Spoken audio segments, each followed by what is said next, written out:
आज हम लोग जा रहे हैं मौधा से दिल्ली। सब लोग साथ में, अम्मी, नुसरत, बच्चे, मैं, सब लोग साथ में। हम लोगों ने इटावा क्रॉस भी कर लिया। ये दोस्तों पहला आइटम आ चुका है जो कि है वेज ग्रिल सैंडविच। दोस्तों आ चुकी है कुल्हड़ वाली चाय, बहुत ही बेहतरीन। आज एक्सप्रेस वे में जस्ट अभी इंटर किया है, शाम का बज रहा है 6।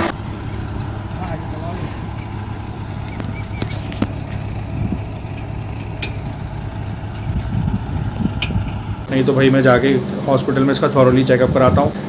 यहाँ कोशिश कर रहा हूँ तो यहाँ मेरे स्ट्रेन पड़ रहा है और बहुत पेन हो रहा है। भर दो झोली मेरी या मोहम्मद, लौट कर मैं न जाऊंगा खाली।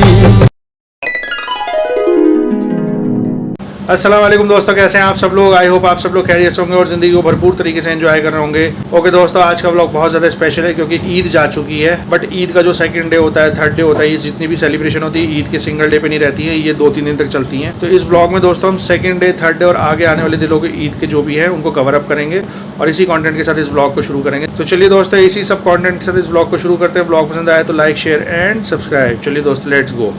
दोस्तों ईद का है सेकंड डे, घर में बहुत ही स्पेशल चीज़ जैसे कि कल बनी चुकी है, चलिए मैं दिखाता हूँ और अपने कल के ब्लॉग के बाद आज के ब्लॉग को आगे कंटिन्यू करता हूँ। चलिए दोस्तों, लेट्स गो। ये देखिए दोस्तों, ईद का दूसरा दिन और चल रहे हैं बहुत ही बेहतरीन दही बड़े, बहुत ही ज़बरदस्त। देखिए हरी चटनी, लाल चटनी के साथ फटाफट खाया जाए अल्हम्दुलिल्लाह। फैजान की कोई चीज़ है जो कि जोहर के पास है, अल्लाह जाने क्या मसला है। जाइमा, अरे अरे अरे, अब तो पक्का ही युद्ध हो गया। जाइमा, ईदी कहाँ गई? ईदी कहाँ है? अल्ले पापा के पास क्या करी थी? अरे यार, पापा नहीं सुनते यार। जाइमा चल के दिखाओ जैसे अभी आप चल रहे थे, बहुत क्यूट लग रहा था मुझे। देखना देखना दोस्त कैसे चलती हो, देखो देखो देखो देखो। Oh my God. अरे बेटा आना भी है, ये देखो। ये देखो मैग्नेट मिल चुका है और अलमारी मिल चुकी है। तो बस ये देखो जाइमा को उसका पूरा गेम मिल चुका है, वो खेल रही है। जोहर बाबू हैं मैग्नेट। जोहर बाबू की टोपी बहुत अच्छी लग रही है।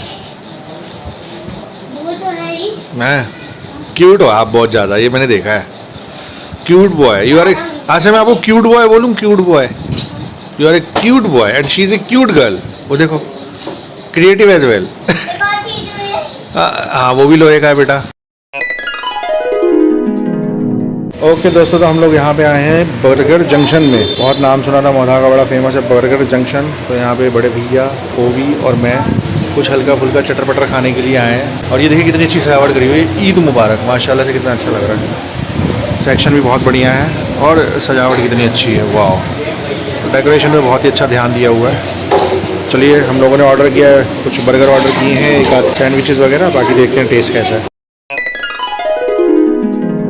ओके दोस्तों, सुबह का बज रहा है 7 और टाइम हो चुका है भैया का वापस जाने का। पूरी तैयारी हो चुकी है अल्हम्दुलिल्लाह। भाभी भी जा रही, बच्चे भी जा रहे हैं, सब लोग जा रहे हैं। दोस्तों गाड़ी आगे से बैक होकर के आ रही है, वो देखिए। और जैसे यहाँ पे आती है सब लोग बैठ जाएंगे। देखिए सब तैयार है, भैया लेकर के आ रहे हैं, बस गाड़ी आ चुकी है अल्हम्दुलिल्लाह। अब सब लोग बैठ रहे हैं। चलिए देखिए दोस्तों, सब लोग जा चुके हैं और ये चला गया वो भी। अल्लाह हाफिज़। ओके दोस्तों, आज हम लोग जा रहे हैं मौधा से दिल्ली। सब लोग साथ में, अम्मी, नुसरत, बच्चे, मैं, सब लोग साथ में। हम लोगों ने इटावा क्रॉस भी कर लिया है, मतलब हम लोग सुबह के निकले थे और हम लोग पहुंच चुके हैं इटावा में क्योंकि यहाँ पे अब हमें लगी है बहुत ज़ोरों की भूख। तो हम लोग आ चुके हैं बहुत ही फेमस जगह जो कि मैं अभी आपको दिखाता हूँ। पहले भी मैं आ चुका हूँ और यहाँ से होते हुए हम लोग पहुँच रहे हैं इंशाल्लाह दिल्ली। दोस्तों आज इतनी ज़्यादा टायर्डनेस थी और एक्चुअली मैं बताऊँ मेरी थोड़ी सी तबीयत भी ठीक नहीं है, मुझे थोड़ा सा स्टमक का इन्फेक्शन हो गया था। तो मेरा आज व्लॉग बनाने का मतलब निकलते हुए व्लॉग बनाने का मन नहीं किया, बट अभी मैं थोड़ा सा बेहतर फील कर रहा हूँ तो मैंने सोचा मैं यहीं से अपना व्लॉग शुरू करता हूँ। आधा रास्ता कवर हो चुका है, हम लोग इटावा पहुंच चुके हैं और यहाँ से अप्रॉक्सीमेटली 300 किलोमीटर दूर दिल्ली है। चलिए मैं थोड़ा सा दिखाता हूँ कि मैं कहाँ पे रुका हूँ। ये देखिए दोस्तों, मैं यहाँ पे पहले भी आ चुका हूँ, अगर आपको याद होगा अभी 3-4 महीना पहले। सागर ग्रैंड चलते हैं, यहाँ पे कुछ खाते पीते हैं। देखिए अम्मी और अरहान बैठ चुके हैं, नुसरत और जैनब अभी आ रही हैं गाड़ी में से, बस जैसी वो आती हैं हम सब लोग बैठते हैं, कुछ खाते पीते हैं। चलिए दोस्तों, इस जगह की मुझे सबसे अच्छी बात ये लगती है कि देखिए गाड़ी खड़ी करने की कितनी बेहतरीन जगह है और रेस्टोरेंट अल्हम्दुलिल्लाह बहुत ही अच्छा है। देखिए सब लोग बैठे हैं यहाँ पे। दोस्तों ये वाला आउटलेट बहुत ही बेहतरीन है। देखिए यहाँ पे इतनी अच्छी चेयर टेबल लगी हैं और ये सामने आउटलेट है। तो जाके ऑर्डर करके, मतलब वहाँ पे जो है बिल पेमेंट होता है और यहाँ पे ऑर्डर होता है तो सामान मिल जाता है। और बाकी अल्हम्दुलिल्लाह बैठ के आराम से खाते हैं यहाँ पे। ये देखिए दोस्तों, पहला आइटम आ चुका है जो कि है वेज ग्रिल सैंडविच। अल्हम्दुलिल्लाह बहुत ही टेस्टी है, यहाँ का फेमस है। ये देखिए दोस्तों, दूसरा आइटम आ चुका है अल्हम्दुलिल्लाह ब्रेड पकौड़े। दोस्तों आ चुकी है कुल्हड़ वाली चाय, बहुत ही बेहतरीन अल्हम्दुलिल्लाह। फटाफट चाय पी जाए ताकि थोड़ी सी नींद खुले। A few moments later. तो दोस्तों हम लोग इंटर कर चुके हैं आगरा ताज एक्सप्रेस वे में। जस्ट अभी इंटर किया है, शाम का बज रहा है 6। यहाँ से अप्रॉक्सीमेटली 200 किलोमीटर दिखा रहा है। बस चलते हैं। थोड़ी सी मेरी तबीयत ठीक नहीं है, मुझे ना वॉमिटिंग जैसा फील हो रहा है। तो ज़्यादा तबीयत ठीक है नहीं, बस घर पहुँच जाए, आराम करूँगा मैं 1-2 दिन अभी, तब जाके तबीयत नॉर्मल होगी। थोड़ा सा मैं नज़ारा दिखाता हूँ। देखिए दोस्तों, वो रास्ता चला आ रहा है आगरा से और ये हाईवे है। सब बैठे हैं अल्हम्दुलिल्लाह आराम से, कोई दिक्कत नहीं है।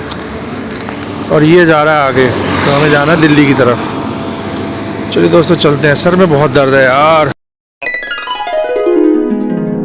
ओके दोस्तों, तो हम लोग कल रात को अप्रॉक्सीमेटली 10:30 बजे घर पहुंच गए थे। और जो कल का सफ़र था, मैं क्या बयान करूं दोस्तों, ऐसा सफ़र हम लोगों ने ट्रैवल किया है कि बस हालत ही ख़राब हो गई है। क्योंकि मैक्सिमम जो ये रास्ता था वो 8 घंटे 8.5 घंटे का था, मतलब आराम से आते तब भी। बट हम लोगों को घर पहुंचने में अप्रॉक्सीमेटली 13.5 घंटे 14 घंटे लग गए। उसका सबसे बड़ा रीज़न ये था दोस्तों कि कल एक बहुत ही बड़ा हादसा हो गया हम लोगों के साथ रास्ते में। जब हम लोग वहाँ से निकले ही थे, मौधा से निकले थे, तो हम लोग अप्रॉक्सीमेटली 70 किलोमीटर चले होंगे। और 70 किलोमीटर चलने के बाद हमारी गाड़ी का जो एक टायर था पूरी तरीके से फट गया, पूरी तरीके से फ्लैट हो गया। मतलब उसमें कोई गुंजाइश ही नहीं बची। उसमें लिटरली ऐसे हालात हो गए थे कि उसमें से धुआं निकल चुका था और वो पूरा फ्लैट हो गया था, पूरा रबड़ जल चुका था। और दोस्तों वही होता है, जब ऐसे कुछ सिचुएशन होती है तो और ज़्यादा प्रॉब्लम्स क्रिएट हो जाती हैं। तो एक प्रॉब्लम ये क्रिएट हुई कि जब मैं टायर को चेंज कर रहा था तो गलती से उसकी एक चूड़ी, मतलब जो स्क्रू होता है, वो लूज़ हो गया। तो वो ऐसे, मतलब उसको हम कितना खोलने की कोशिश कर रहे थे, वो घूमे ही जा रहा था। मतलब वो साथ के साथ उसका पूरा स्क्रू घूम रहा था। तो दोस्तों इसके चलते हुए ना टायर निकल ही नहीं रहा था। मतलब एक स्क्रू पूरी तरीके से रिम में अटक चुका था और टायर बाहर नहीं आ रहा था। तो हम लोगों को पहले तो लगा कि ये छोटी सी प्रॉब्लम है, अभी आ जाएगा, खींचतान के कर लेंगे। बट थोड़ी देर में रियलाइज़ हुआ ये बहुत बड़ी प्रॉब्लम थी, क्योंकि टायर फंस चुका था, स्टेपनी तैयार थी, हमें बस उसको लगाना था, आगे बढ़ना था। बट हमारी प्रॉब्लम ये हो गई थी, टायर पूरी तरीके से फंस चुका था और कोई भी ऐसा जरिया नहीं था कि उस हाईवे के बीच में हम उस टायर को निकाल सकें। दोस्तों हम लोगों ने बहुत ज़्यादा कोशिश करी, 1-1.5 घंटा हम लोग आपस में लगे रहे। और ऐसा होता है ना, गर्मी में दिमाग ड्रेन आउट होना शुरू हो जाता है। तो मैं, अम्मी, बच्चे, नुसरत, सब लोग हम लोग थे। तो मुझे थोड़ी सी घबराहट भी हो रही थी, क्योंकि फैमिली थी और मुझे लग रहा था कि अगर ये प्रॉब्लम सॉल्व नहीं हुई तो इतनी गर्मी में, क्योंकि गर्मी बहुत ज़्यादा थी दोस्तों, 42 डिग्री के पार टेम्परेचर चला गया था।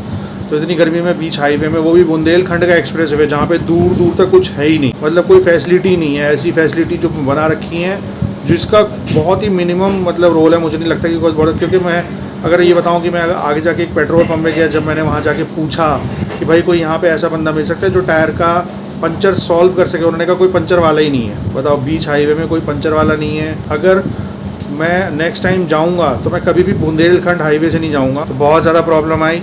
तो एक मोमेंट ऐसा आया कि मुझे लगा कि भाई अब तो ये सॉल्व नहीं होने वाला, और सब फैमिली वाले साथ थे।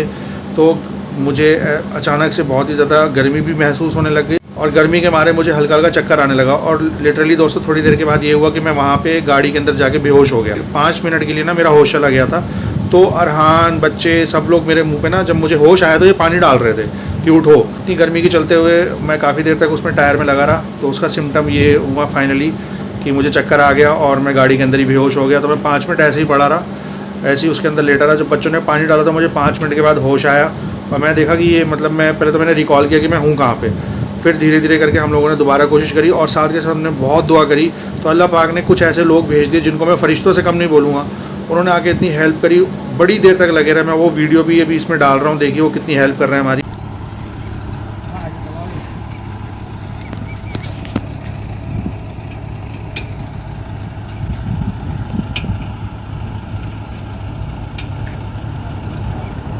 उन लोगों ने भी काफ़ी देर जब हेल्प करी, और यही उनको भी समझ में आ गया कि ये टायर ऐसे निकलेगा। तो उन्होंने क्या किया, एक बहुत बड़ा हथौड़ा लेकर के आए खेतों से वो जब बहुत बड़ा हथौड़ा लेकर के आए तो उन्होंने उस हथौड़े से डायरेक्टली चोट मारी उस रिम पे, और इस रिम को तोड़ दिया। जब वो रिम टूटा है तो टायर बाहर आया है।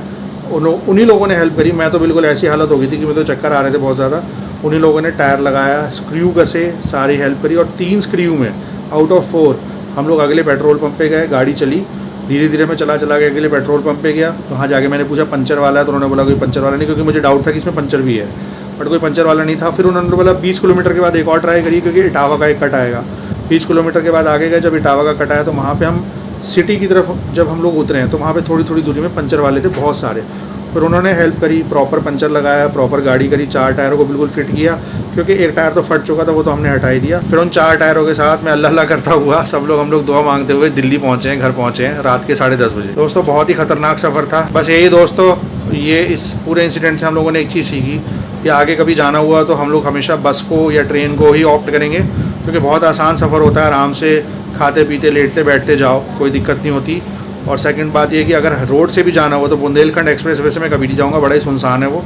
वहाँ पे फैसिलिटी बहुत दूर दूर तक कुछ भी नहीं, अगर खड़े रह गए तो रह गए। लोगों ने हमारी हेल्प इसलिए करी क्योंकि उन्होंने देखा कि एक आदमी अपनी फैमिली के साथ खड़ा है, अगर मैं अकेला होता तो शायद कोई रुकता भी नहीं मेरे लिए। तो 5 लोग आए थे मेरी हेल्प करने के लिए, जो बिल्कुल लोकल थे, 2 ट्रक वाले थे और 3 ट्रैक्टर वाले थे।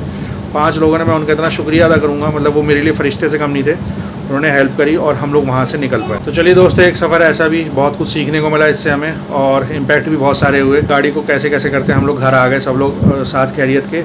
और एक प्रॉब्लम और क्रिएट हो गई कि मुझे अब ये फील हो रहा है कि मेरा जो ये शोल्डर है इसमें काफ़ी ज़्यादा पेन क्रिएट हो चुका है, क्योंकि वो गाड़ी का वो टायर को ऐसे करते रहना काफ़ी देर तक, और मुझे ये बहुत ही ज़्यादा पेन हो रहा है इस राइट वाले शोल्डर में। तो मैं 2-3 दिन चेक करता हूँ, अगर ये खुद से ठीक हो जाता है ठीक है, नहीं तो भाई मैं जाके हॉस्पिटल में इसका थॉरोली चेकअप कराता हूँ, क्योंकि मैं अपना हाथ पूरी तरीके से ऊपर नहीं कर पा रहा हूँ, मतलब पूरा रोटेट नहीं कर पा रहा हूँ। तो राइट वाले शोल्डर में मुझे काफ़ी पेन है और मेरा हाथ भी नहीं उठ रहा, बस मैं इतने तक उठा पा रहा हूँ। बट अगर मैं यहाँ कोशिश कर रहा हूँ तो यहाँ मेरे स्ट्रेन पड़ रहा है और बहुत पेन हो रहा है, तो मैं नीचे कर रहा हूँ। और व्लॉगिंग भी इसलिए मैं अपने लेफ्ट हैंड से बना रहा हूँ। तो चलिए दोस्तों, अब मैं 2-3 दिन भरपूर रेस्ट करता हूँ और अपनी तबीयत ठीक करता हूँ, क्योंकि मैं इतना ज़्यादा थक चुका हूँ इस सफ़र के बाद, मेंटली भी, और बेहोश होने के बाद तो मुझे ऐसा फीलिंग आ गई थी कि मेरे क्या हालात हो गए, मैं क्या बता सकता। तो मैं 3-4 दिन लिटरली आराम करना चाहता हूँ, अपनी सेहत का ध्यान रखना चाहता हूँ। जब मैं पूरी तरह रिकवर होऊंगा तो मैं अपना नेक्स्ट व्लॉग बनाऊंगा। तो चलिए दोस्तों, बस आज के लिए इतना ही। इस व्लॉग को यहीं पे एंड करते हैं। व्लॉग पसंद आए तो लाइक कर दीजिएगा और चैनल को जितना हो सके सब्सक्राइब कर दीजिएगा। मिलते हैं कल एक नए ब्लॉग के साथ, एक नए कॉन्टेंट के साथ। तब तक अपना ध्यान रखिए, अपनी फैमिलीज़ का ध्यान रखिए और दुआ में याद रखिए। चलिए दोस्तों, तब तक के लिए अल्लाह हाफ़िज़, टाटा बाय बाय, शब्बा खैर, अल्लाह हाफ़िज़, बाय।